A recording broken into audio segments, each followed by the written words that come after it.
Merci à tous déjà d'être là, ça me fait très plaisir. Je vais vous présenter donc mon projet de soutenance de diplôme.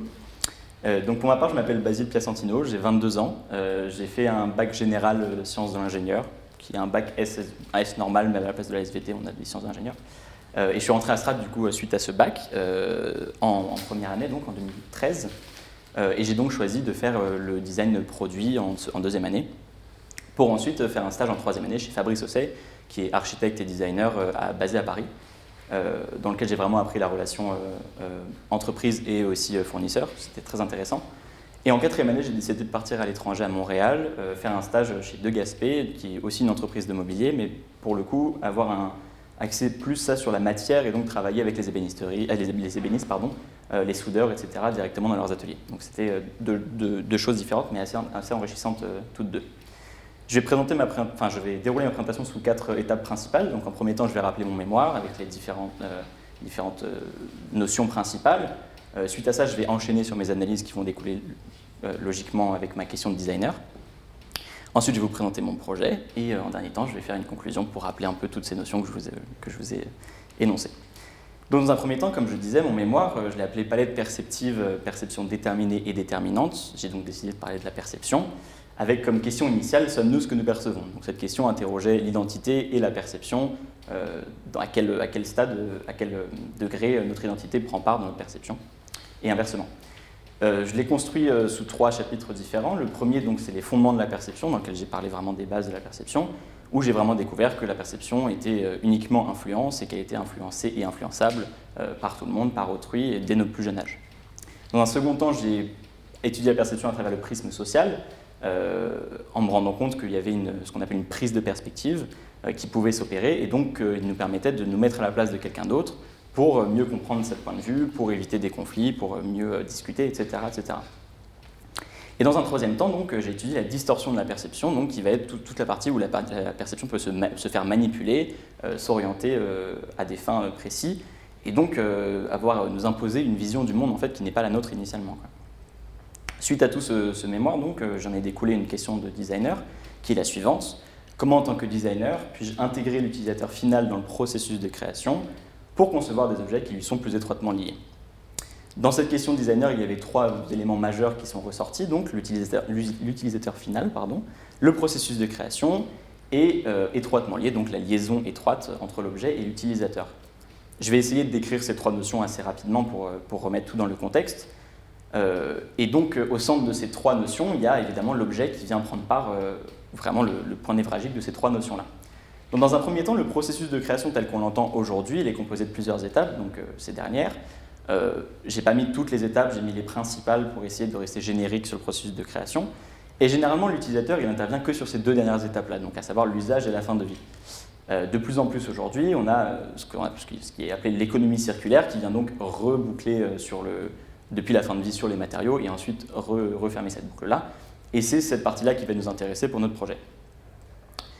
Dans un second temps, donc, j'ai étudié la liaison étroite. Je l'ai catégorisée en 3 différentes parties. La première, c'est la liaison usuelle, la seconde, la liaison mentale, et la dernière, la liaison relationnelle. La liaison usuelle va être plus rattachée aux objets, donc ça va être les addictions, les outils de travail, les objets du quotidien. Un ébéniste avec sa gouge, par exemple, qui va être formé à sa main, etc., va avoir une liaison très étroite avec son objet. Ensuite, les liaisons mentales, donc, qui vont être plus donc des souvenirs, des symboles, des passions, des plaisirs. Donc la religion, par exemple, on va être très lié avec nos croyances, etc. Et dans un dernier temps, les relations, donc avec des choses qui sont comme la famille, les amis, le service, ou plus occasionnel, par exemple, un sans-abri auquel on donne une petite pièce ou un sourire où on échange quelques mots. Pendant un certain laps de temps, on va échanger du coup une liaison étroite avec cette personne, et donc on va créer une liaison relationnelle. Mais alors du coup, comment on crée une relation étroite? Selon mes recherches, je me suis axé sur 3 différentes parties. Donc la première, ça va être la découverte. On découvre physiquement, mentalement, le caractère. Pour les objets, on découvre physiquement pareil, ça c'est sensiblement la même chose. Ensuite, on va faire confiance, on va accorder notre confiance, on va être digne de confiance en étant honnête, sincère. Et dans un dernier temps, on va voir si des affinités se créent. Donc on va partager des ambitions, des centres d'intérêt, des sentiments, etc. Et le problème, c'est que je me suis demandé comment est-ce qu'on avait perdu ce lien avec les objets. Et le principal facteur, c'est le fait qu'on ait beaucoup trop d'objets. En France, il y a 2,5 tonnes d'objets dans un foyer, un seul foyer français. Et le problème, c'est que ça crée encore plus de déchets, de tonnes, lorsqu'on parle de déchets produits pour les objets. Donc là, ça représente 45 tonnes, ce qui représente un troupeau de 8 éléphants. C'est assez énorme. Et ensuite, donc, on a évidemment une durée limitée avec l'obsolescence programmée, etc., qui nous permettent de ne pas passer assez de temps avec nos objets et donc de ne pas s'attacher autant qu'on aimerait avec nos objets. Et dans un dernier temps, donc, les objets deviennent de plus en plus complexes.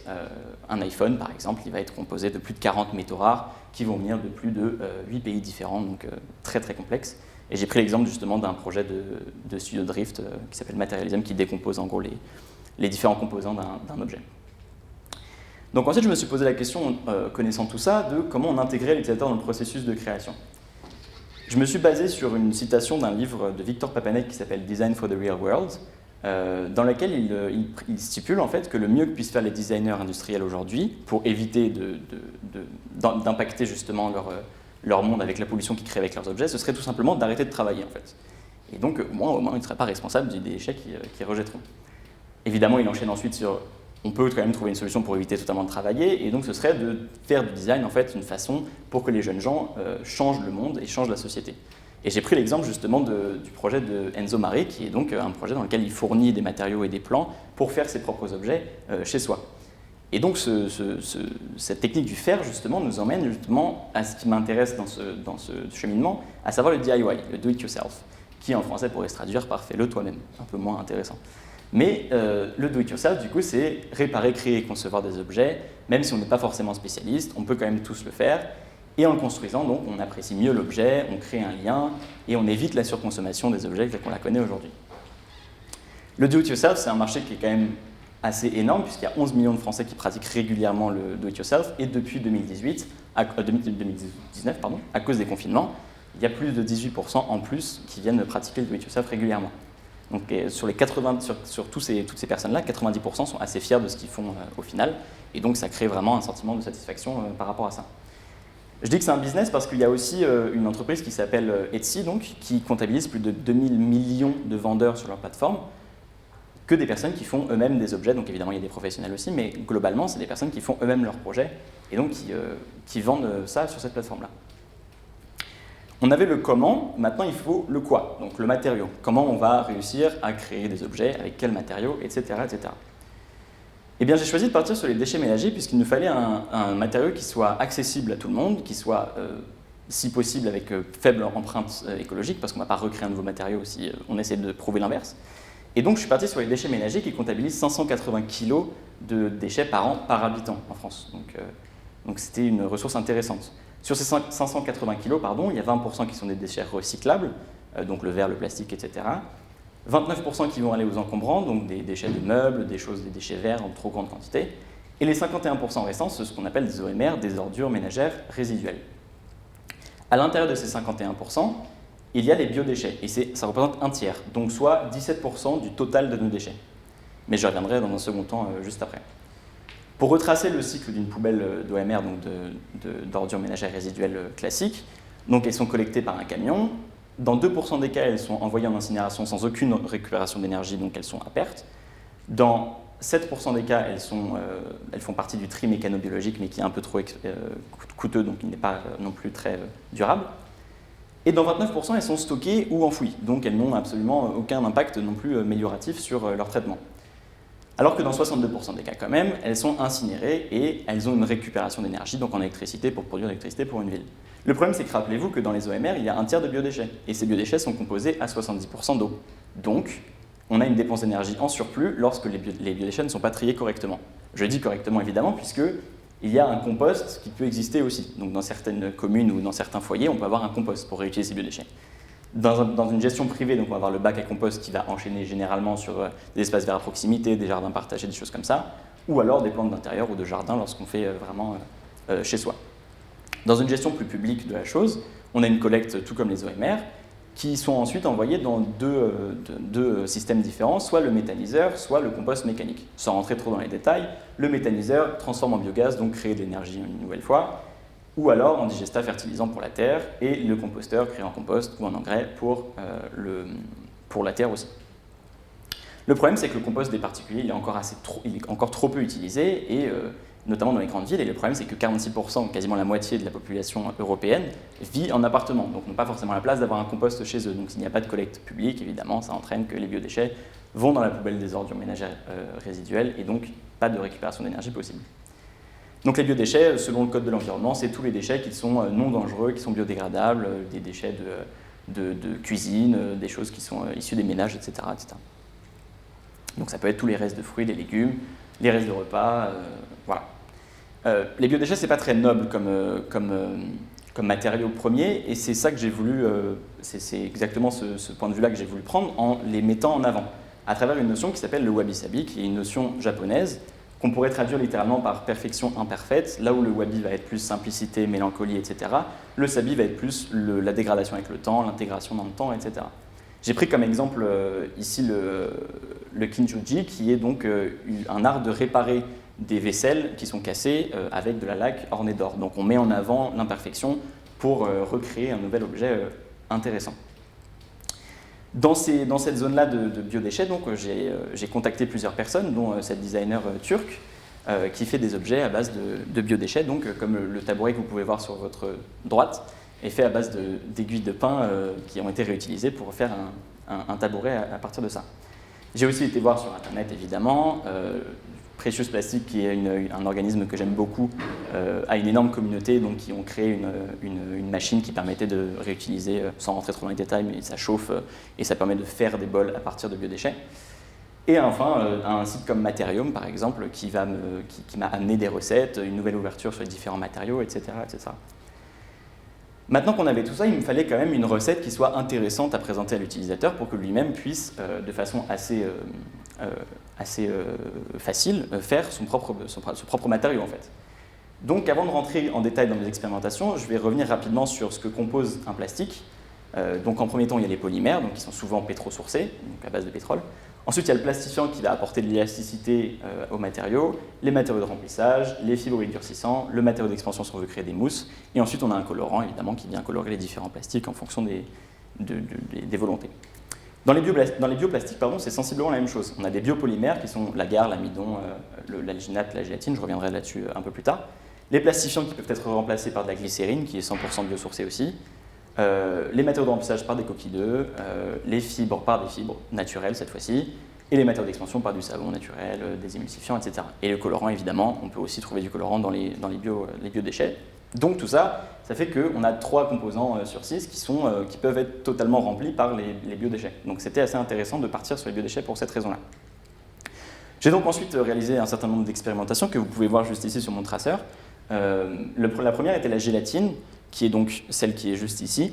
Et comme vous pouvez voir, vous ne pouvez pas vraiment toucher, mais vous pouvez voir, elle est assez dure et en séchant, elle crée un matériau qui vient se durcir, qui se déforme et qui se craque un peu. Donc c'était pas hyper intéressant pour travailler là-dessus.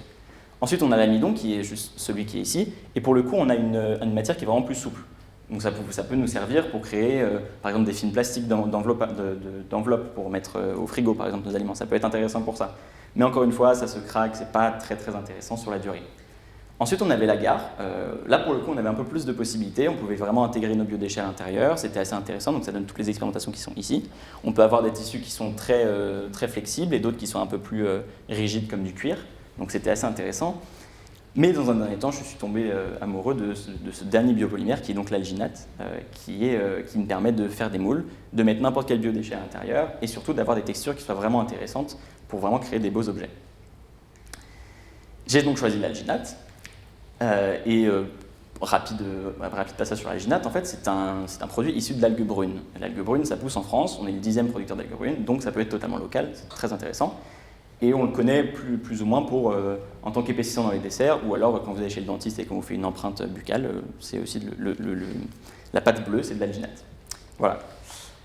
Maintenant qu'on avait le matériau et la recette, il nous fallait l'objet. Pour cet objet, il me fallait 3 critères principaux. Il me fallait les contraintes déjà, remplir toutes les contraintes techniques de l'alginate, puisque ce n'est pas vraiment résistant à l'eau et ce n'est pas non plus très très très solide, donc vous ne pouvez pas faire des choses extravagantes. Ensuite, il fallait que ce soit relativement petit, puisque les biodéchets, rappelez-vous, c'est 70% d'eau, donc en séchant, on a beaucoup moins de matière à travailler, donc les ressources sont assez faibles au final. Et surtout, le point le plus important, c'est qu'il fallait une vraie symbolique à apporter à ce projet, puisque, rappelez-vous, le l'objectif principal, c'était quand même de changer la perception qu'on a sur nos objets du quotidien. Donc il nous fallait une symbolique qui fasse que l'objet agisse comme un totem, comme quelque chose dont on est fier et qu'on arbore fièrement, dont on parle, etc. Surtout pour créer un lien avec l'objet aussi. J'ai donc choisi de faire un bougeoir. Le bougeoir permettant de remplir n'importe quel critère que je viens d'énoncer, et surtout la flamme de la bougie a vraiment une connotation durable, qui reste dans le temps, qui prône vraiment une valeur et qui surtout vient faire vivre, tant que la flamme est allumée, cette valeur justement que j'essaie de démontrer. Donc je vais essayer de symboliser la veille écologique par la création de bougeoirs sincères et visuellement attractifs, puisque c'est quand même, il faut que ce soit joli. À travers deux objectifs pédagogiques majeurs. Le premier, ça va être de sensibiliser aux différentes étapes de production et de conception d'un objet, pour vraiment se mettre à la place du designer pour comprendre comment on fabrique un objet. Et la seconde, ça va être de responsabiliser l'utilisateur sur le cycle du biodéchet, le réemploi et développer sa conscience écologique in fine. Je vous présente donc Pilit, qui est donc mon projet de diplôme, et qui va donc être un kit de fabrication d'objets à partir de biodéchets à vocation éducative pour prendre conscience de l'intérêt du réemploi des déchets en surplus et en rendre compte par la suite. Je vais donc vous conter l'histoire du chemin vers la veille écologique. Donc en prologue, on aura la découverte, on va découvrir le pack. Je me déplace un petit peu pour vous montrer le pack. Dans ce pack, donc, il y a plusieurs éléments, donc on peut l'ouvrir, à l'intérieur il y a plusieurs éléments. Donc, on a dans cette boîte tous les différents, les moules, les explications, les recettes, etc. Ici on a l'alginate, donc je vous ai présenté précédemment, et ici on a une contreforme, je reviendrai juste après dessus. Ce pack a deux fonctions, puisque en dessous, il y a aussi des racks de séchage qui nous permettent, en suivant les instructions qui sont juste ici, de fabriquer un petit séchoir comme ceci pour faire sécher tous nos matériaux sur justement là-dessus. Donc, une fois qu'on a fabriqué notre petit rack de séchage de façon très très simple, on passe à l'acte 1, donc, qui est la récolte. Donc la récolte, vu que c'est des biodéchets, c'est assez simple au final, puisque c'est à chaque fois qu'on veut se faire un repas ou qu'on a un petit creux, on a envie de manger un fruit, on a justement notre matériau premier à utilisation directement. On peut le faire sécher sur le petit rack qu'on a créé préalablement, qui prend assez peu de place et au final qui peut faire sécher jusqu'à 100 grammes de biodéchets, ce qui représente environ une 5 ou 6 bougeoirs maximum, en gros. Ensuite, on peut passer à l'acte 2, qui est la conception, qui va être une étape majeure évidemment dans ce projet. Là où on va commencer à broyer nos différents biodéchets, en faire de la poudre assez fine ou plus ou moins fine pour créer de la texture, et pouvoir ensuite faire les moules qui sont composés en 3 parties. Donc comme je vous disais, la contreforme tout à l'heure permet d'avoir soit des moules qui vont permettre d'avoir des bougies comme ce bougeoir-là pour avoir des bougies assez longues, enfin des bougies quoi, et ce côté-là de la contreforme qui va nous permettre mettre des bougies chauffe-plat à l'intérieur de notre bougeoir. Les moules sont faits à plat à l'intérieur de ce petit kit, et dedans donc on a des moules en carton pour créer la texture comme sur ceux-là par exemple, et on a aussi des moules en papier qui sont prédécoupés, qui nous permettent justement de faire des formes plus lisses comme celle-ci ici. Hop. Donc on fait notre petit moule, on atteint une composition assez visqueuse, on sait qu'on peut couler notre matériau dans notre petit moule, et on voit les différentes étapes donc ici, donc on passe de la poudre au moule fini comme ceci. Le bougeoir nécessite de sécher quelques temps. En fonction du biodéchet, ça va être plus ou moins long, mais grosso modo, c'est 1 semaine maximum de séchage. Mais le moule peut être enlevé quelques dizaines de minutes ensuite, après le coulage, puisque ça va permettre à la matière de respirer, puisque n'oublions pas que ce sont des biodéchets quand même, ça a besoin de respirer. Et l'acte 3, qui est sans doute le plus important, donc ça va être porter la lueur. À travers ces petits bougeoirs insignifiants, au final, on va représenter justement cette veille écologique et on va l'apporter la montrer justement et la faire perdurer à chaque fois que la bougie va être allumée. Rappelez-vous ce concept de wabi-sabi, les bougeoirs vont évidemment avoir des formes qui vont être parfois pas parfaites, elles vont être un peu différentes. Mais justement, c'est là-dessus que je joue, puisque ça va créer de l'authenticité, et ça va rendre complètement unique notre objet, créant vraiment un lien intime avec l'utilisateur. Pour créer un lien encore plus intime, on peut aussi utiliser des bouquets de fleurs qu'on nous a offerts, par exemple, à une certaine occasion. Ça va nous permettre de nous rappeler notre occasion. Plutôt que de jeter le bouquet de fleurs, on va pouvoir l'encapsuler ad vitam aeternam, j'espère, dans le bougeoir, justement, pour faire perdurer cette symbolique et ces souvenirs. Pour résumer, mon projet, donc, il va agir en plusieurs temps. Donc, d'abord, le principal atout, ça va être de confronter l'image perçue de l'objet, en travaillant directement la matière. Donc l'utilisateur va travailler, donc va se rendre compte de l'image, de ce que c'est qu'un objet en fait. Donc ça va confronter son image perçue. Dans un second temps, on va créer un vrai lien étroit et durable puisque l'utilisateur va être impliqué directement et ça va créer une vraie expérience pour la fabrication de l'objet. Ensuite, on va initier vraiment un changement de mentalité puisque, évidemment, c'est une micro-expérimentation, mais ça tend à aller beaucoup plus loin que juste un bougeoir, de mentalité et de perception à une échelle locale, donc réduite, donc, qui est de l'utilisateur. Ensuite, on va vraiment assumer la simplicité du matériau, la simplicité des matériels de l'objet pour vraiment mettre en avant, comme je vous le disais, ces défauts pour vraiment créer de l'authenticité et rester le plus modeste possible. Et dans un dernier temps, qui est quand même un des points les plus importants, c'est de rendre compte de cette réflexion que la micro-expérimentation va nous procurer, en parler autour, prêcher la bonne parole, entre guillemets, pour vraiment faire perdurer ce lien. Je vous remercie beaucoup de votre écoute et avant de terminer ma présentation, j'aimerais quand même remercier l'équipe enseignement de Strat et certains de mes amis qui m'ont beaucoup aidé et mes parents qui ont quand même supporté mes biodéchets séchés chez moi. Merci beaucoup.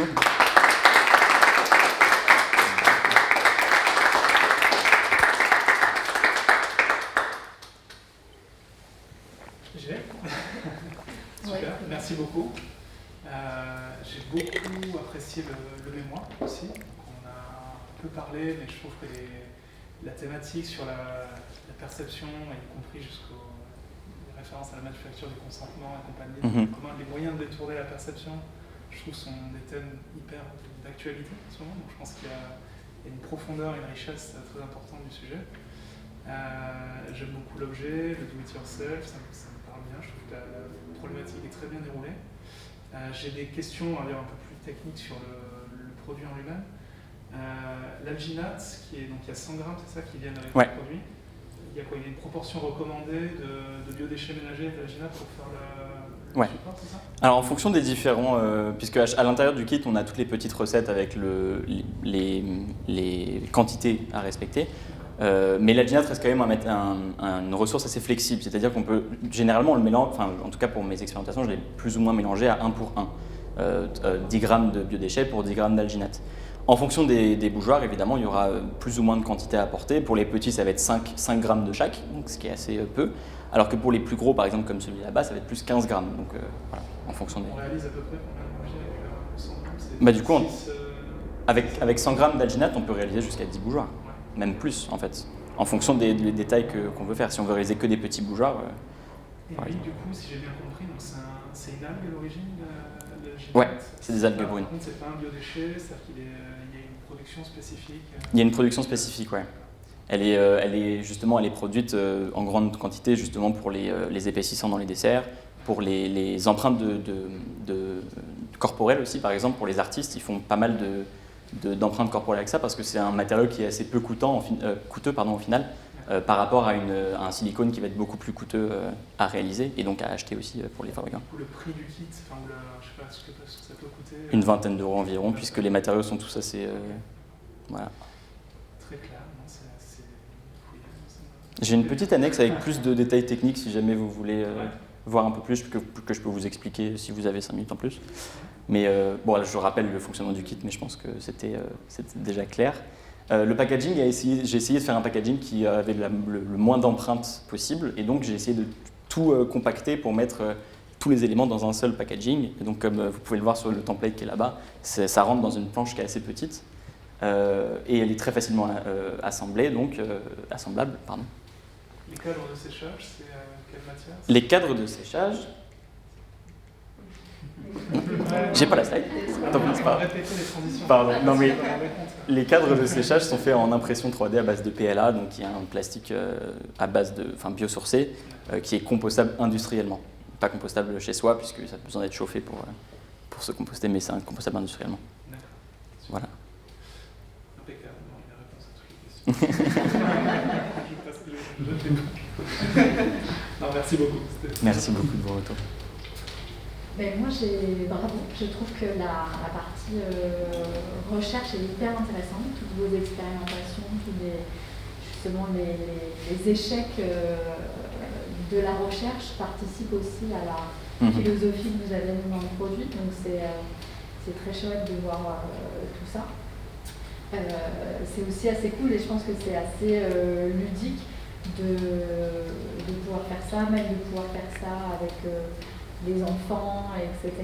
Je pense que c'est aussi une belle manière d'aborder les choses qui peuvent un peu puer, ou effectivement des choses qui ne sont pas, comme je disais, avec lesquelles on a un rapport relationnel peut-être un peu conflictuel, puisque ça va être l'ordre de la poubelle, etc. Donc il y a un beau retour une inversion de la relation avec ces objets-là. Donc ça, je trouve ça complètement dans votre thème et ça répond bien à vos questions. Moi, j'avais quelques questions. Alors, Marc pose toujours toutes les questions, donc il me reste une fois qu'on a fini le kit, est-ce que, tous les petits moules, est-ce que ça, on peut les réutiliser entre chaque bougeoir ou est-ce que le fait de plonger le mélange dégrade un petit peu les cartons, etc. Alors tous les cartons sont les cartons qui composent donc la boîte, à savoir les cartons qui emballent l'alginate et les cartons des moules, sont cirés avec une cire qui est naturelle et qui permet de réutiliser jusqu'à 2-3 fois maximum le moule. En sachant qu'en théorie, il y a 2 fois... excuse-moi. Sur cette planche-là, par exemple, qui va nous permettre de réaliser les petits bougeoirs qui sont là, il y a 4 moules différents. Donc ils sont tous prédécoupables, on peut les prédécouper pour faire notre petit moule. Et en fait, je vais vous en prédécouper un pour vous montrer. On peut, c'est assez simple en fait d'utilisation puisqu'on a juste à l'enrouler autour de la contreforme pour faire justement le moule. Et vu qu'ils sont cirés, on peut les réutiliser jusqu'à 2-3 fois maximum. Après, ça devient un peu trop... Puisque en fait, une fois qu'on a enlevé le moule, je l'ai dit précédemment, mais bon, ça va être trop long, mais le bougeoir donc, a besoin de respirer, donc on peut enlever le moule, et le moule, on peut le laisser sécher pendant 2 jours, et puis ça va être parfaitement réutilisable après. On a juste à passer un petit coup de brosse pour enlever les résidus qui peuvent rester, mais sinon on peut le réutiliser, ouais. Très bien. Et voilà. Mon autre question, c'est est-ce que le bougeoir est recompostable? Parce que puisque l'algue est biosourcée et que tous les fruits et légumes sont aussi compostables, est-ce que si on en a marre, on peut les jeter dans le compost? Tout à fait. Okay. Tout à fait, puisque l'alginate est, comme je disais précédemment, elle n'est pas tant résistante à l'eau que ça. Le matériau créé n'est pas tant résistant à l'eau que ça. Ce qui nous permet de le mettre dans le compost très facilement. Il va se dégrader et il n'y avoir aucune empreinte écologique. Pas aucune, mais je veux dire, il n'y aura pas d'empreinte néfaste écologique due à sa dégradation. Donc, parfaitement compostable. La dernière question, c'est est-ce que ça pue? Alors, ça c'est la grande question. Est-ce que je laisse mes parents répondre? Alors, en théorie, dans la pratique, lorsqu'on fait vraiment comme classiquement, ça sent pas trop mauvais, parce que les biodéchets sont posés sur une... Non, ça sent pas mauvais, pardon, ça sent pas mauvais du tout. Je vais préciser les différentes étapes de senteur.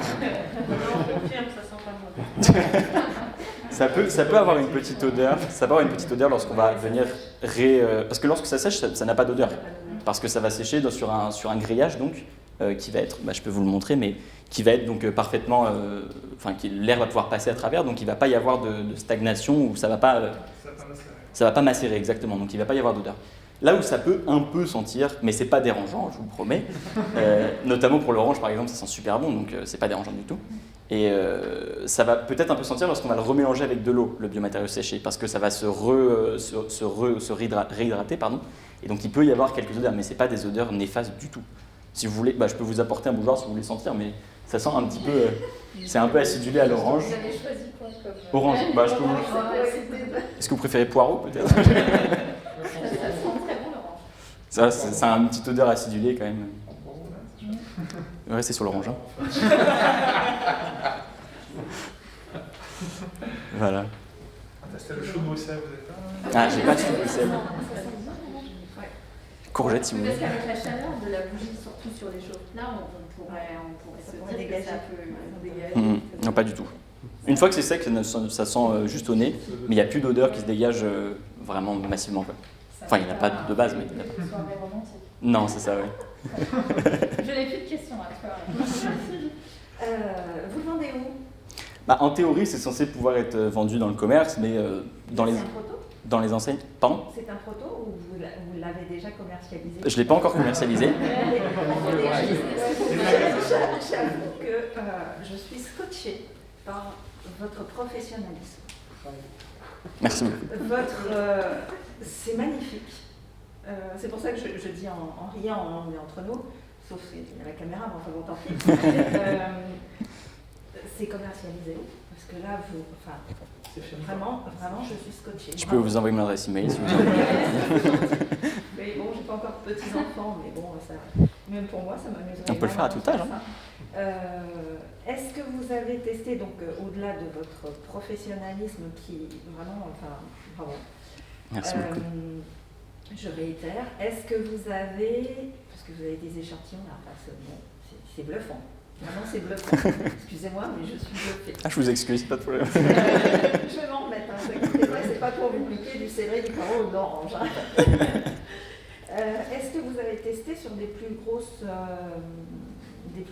ustensiles, c'est les plus gros objets. Des plus gros objets, oui. Ouais. Parce que le bougeoir c'est sympa, ok, mais au bout de 5 bougeoirs, on va en avoir un peu Ouais, totalement. Pour parler poliment. Et donc, est-ce que vous avez testé sur des objets un peu plus, je ne dis pas des vases, mais des trucs un peu plus usuels, entre guillemets, Tout à fait, ouais. une soirée romantique comme Alors j'ai testé puisque je voulais aussi pouvoir avoir la possibilité de développer ce projet avec d'autres objets, évidemment. J'ai testé sur des abat-jours qu'on pouvait mouler. J'ai malheureusement pas intégré de photos dans ma présentation finalement. Non, ça ne fond pas du tout. Ah non, par contre, oui, je ne l'ai peut-être pas précisé, mais l'alginate a une bonne résistance à la chaleur, ce qui fait que vraiment, lorsqu'on colle une flamme à l'alginate, on peut avoir ça peut brunir un peu, mais à part ça, ok. Mais si on oublie la bougie, excusez-moi, je vous ai interrompu. Pas de souci. Si on oublie la bougie dans son petit bougeoir, est-ce que ça commence pas à s'étaler Le biomatériau, pas du tout. Ah non, il ne va pas fondre. Vous l'avez testé aussi ? Non, mais ils ne font pas. Je l'ai testé, je l'ai mis sous une flamme et justement, ça peut crépiter un peu et noircir, mais ça ne va pas du tout prendre feu. La flamme ne va pas durer en fait. Ok, voilà. donc ça aussi c'est important pour la sécurité par rapport au bougeoir. Bon, c'est important. D'où l'intérêt de préciser que ce kit peut parfaitement être utilisé parce que, en plus de cela, l'alginate étant totalement biosourcé, il n'a aucun impact néfaste pour la peau ou pour l'organisme, donc il peut être réalisé par des petits-enfants par exemple sans aucun problème, vraiment. Et donc l'abat-jour pardon. Donc l'idée c'était de mouler autour d'un objet qu'on a chez soi et donc je l'ai réalisé en plus grande quantité. Donc là j'avais. Vous n'avez pas des photos ? J'ai des photos sur mon téléphone mais pas sur. Si vous voulez que je vous montre, je peux vous montrer. Non, c'est bon. Et c'est vrai que j'aurais peut-être dû l'intégrer. Et donc du coup c'est sur des plus grands objets et j'essaie de retrouver mon fil. Et oui, et du coup, non, ça fonctionne parfaitement. Le seul problème, c'est que vu que l'alginate a tendance à se rétracter un peu, sur des petites surfaces de rétractation comme celle-ci, ça va parce que l'épaisseur est assez... l'échelle est assez petite. Sur des abat-jours, par exemple, qui vont être beaucoup plus larges, le fait de se rétracter, parfois, va pouvoir craquer un peu la matière. Ce qui, encore une fois, n'est pas tant dérangeant que ça, puisque ça va rapporter justement ce côté wabi-sabi, ce côté de la perfection imparfaite dans le bougeoir. Mais oui, du coup, on peut parfaitement imaginer d'avoir des échelles plus grandes.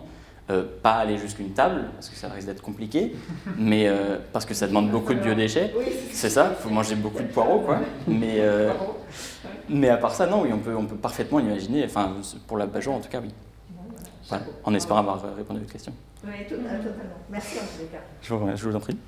Je m'associe aux autres pour féliciter la belle maîtrise en fait, du projet. La qualité graphique aussi à laquelle je suis sensible aussi sur le mémoire, je voulais quand même le préciser, et c'est vrai qu'on arrive à quelque chose de très abouti visuellement, qualitativement et aussi dans toute la conception. Ce à quoi je suis très sensible, c'est notamment l'emballage qui devient le produit lui-même, et donc il n'y a pas de perte, un minimum de perte dans la conception. Donc c'est vraiment très cohérent, bravo. Merci beaucoup. J'aime aussi l'intelligence d'utiliser l'ondulation du carton pour le moule, c'est bien vu. Et du coup, les questions que j'aurais aujourd'hui, c'est à qui finalement est-ce que vous pensez que ça s'adresse, le kit, à qui est-ce qu'il s'adresserait, à qui est-ce que vous avez en tête? Parce que c'est vrai qu'il y a une grande portée pédagogique là-dedans qui peut être très forte avec les enfants. Est-ce que justement il y a une volonté de le garder très généraliste, ou est-ce que il y a une cible définie? Alors déjà, votre voisine de gauche, elle est intéressée. Mais ça commence par ça. Au-delà de ça, ouais, évidemment, il y a une portée très pédagogique, donc on peut parfaitement imaginer que ça peut être axé vers, par exemple, une famille qui veut faire des choses le week-end avec ses enfants, ou alors même carrément une école. Dans une classe élémentaire, par exemple, on peut très bien proposer ça à des maîtresses ou à des maîtres pour enseigner aux enfants justement le recyclage, le réemploi, tout ça. Ça peut parfaitement être pédagogique dans ce sens-là. D'autant plus que je le rappelle, c'est totalement inoffensif pour la peau, donc ça peut vraiment être pour des petits-enfants. La cible majeure, ce serait quand même les citadins, donc les personnes qui habitent dans des villes, qui n'ont pas forcément accès à un compost, et surtout qui peut-être qui sont un peu plus responsables ou qui ont envie de devenir un peu plus responsables par rapport à l'environnement, et soit des personnes de mon âge, du vôtre, des gens plus âgés, plus jeunes. Après, ça c'est... je pense pas qu'il y a de limite à s'amuser à faire ces bougeoirs, donc après c'est mon avis, mais voilà. Tout à fait. Et au niveau des déchets, justement, alors jusqu'où on peut aller et quelles sont les catégories de déchets qui s'inscrivent dans ce projet? Alors déjà pour ce projet, puisque je l'ai fait durant la saison automne-hiver, j'avais pas vraiment tous les biodéchets possibles, j'avais que les biodéchets de saison, puisque sinon ça n'aurait pas vraiment de sens si je mettais d'autres biodéchets, bref. Donc du coup j'ai testé avec pas mal de biodéchets de saison, donc qui sont les 12 qui sont ici, et il y en a encore peut-être une dizaine d'autres que j'ai testé aussi, en sachant que dans le kit il y a aussi donc, les temps de séchage des différents biodéchets, je ne sais plus si je l'ai mentionné ou pas, mais il y a aussi des petites cartes vides dans lesquelles on peut remplir justement nous-mêmes nos temps de séchage des biodéchets qu'on vient de tester, en plus de ceux qui sont déjà fournis, enfin des informations qui sont déjà fournies. Donc en théorie, il n'y aurait pas vraiment de limite à l'emploi de biodéchets. On peut employer n'importe quel rejet organique dans cette recette. Encore une fois, en théorie. Je n'ai pas pu tester tous les... Mais voilà. Allez-y, pas de soucis. Les biodéchets carnés. Les biodéchets carnés, c'est-à-dire Vous les les utilisez La viande. Alors, comme je l'ai précisé avant, j'ai assez rapidement éliminé la gélatine puisqu'elle a été basée à partir d'animaux. Et au final, c'est pas tant compostable que ça. Donc, plutôt légumes. Donc voilà, je reste totalement dans un... C'est plus sympa d'un point de vue de... Oui, je pense aussi. Je n'ai pas testé, mais je pense que... Oui, j'étais en train de il faut pas la mettre. Il faut pas la mettre. C'est pour ça que je l'ai assez rapidement éliminé, du coup, justement. Vous allez l'attraper sur vous, pas le vent. Non, je plaisante. Pardon. Ok. C'est très bien, on est entre nous. Ok, super. Voilà. Bon, on peut aller voir. Allez voir les... Mais bien sûr. Le but, c'est justement que vous veniez de voir. Vous pouvez faire le tour aussi. Je vais peut-être remettre mon masque, mais vous pouvez faire le tour pour voir. La qualité de la présentation. Ah ouais, ça scotché, là. Ah, les courgettes, c'est sympa. Ça donne un côté moucheté, la courgette, ouais. C'est assez intéressant. intéressant. Les petites mangeront plus les légumes, elles les utiliseront juste. Non, justement, c'est pour les inciter à manger, je sais pas, des... C'est vrai, Ça, c'est chouette. Du bouquet, c'est vrai que le bouquet en fait. Et ça, vous l'avez fait toute une présentation, là, vous l'avez fait ou c'est vous qui l'avez fait? Ah, j'ai tout fait de A à Z. Vous l'avez fait vous-même? Deux. Les stèles? Ouais, totalement. Enfin, je sais pas comment vous les appelez, je suis Ouais, pas du tout designer, vous avez bien compris. Hein. Non, j'ai tout fait moi-même, Vous ouais. avez tout fait. Ça, c'est chez Nature à Découverte. Ah bah j'aimerais beaucoup. Non, oui, c'est des stèles en bois que j'ai fait à Décloisière, sur lesquelles j'ai collé des étiquettes, justement, enfin du papier. Voilà. Et toute la famille s'est mise à travailler dessus? Pour le séchage, oui, le reste, c'était plus ou moins moi. Il n'y a pas eu vraiment de maltraitance ni de sous-traitance. Non,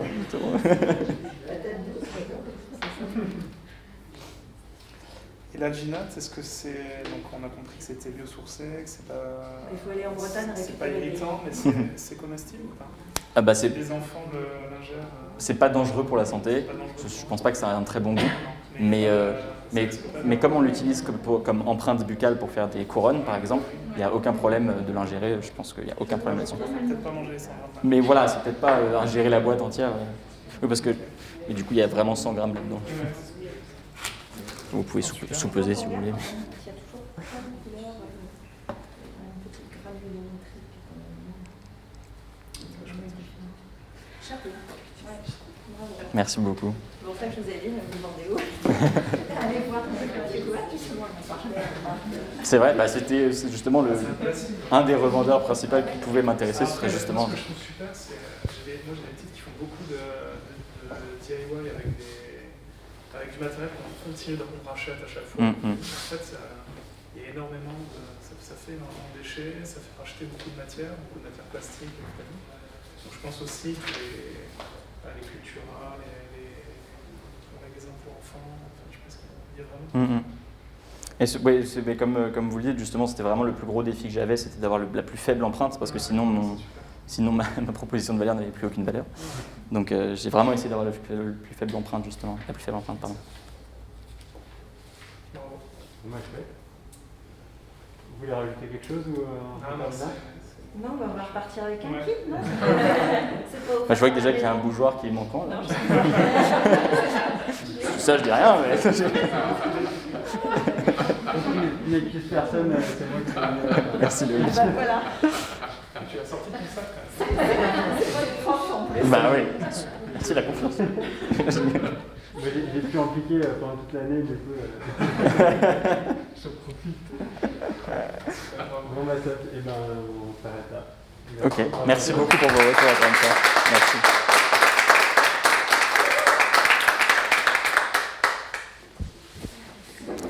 C'était les petits mémoires.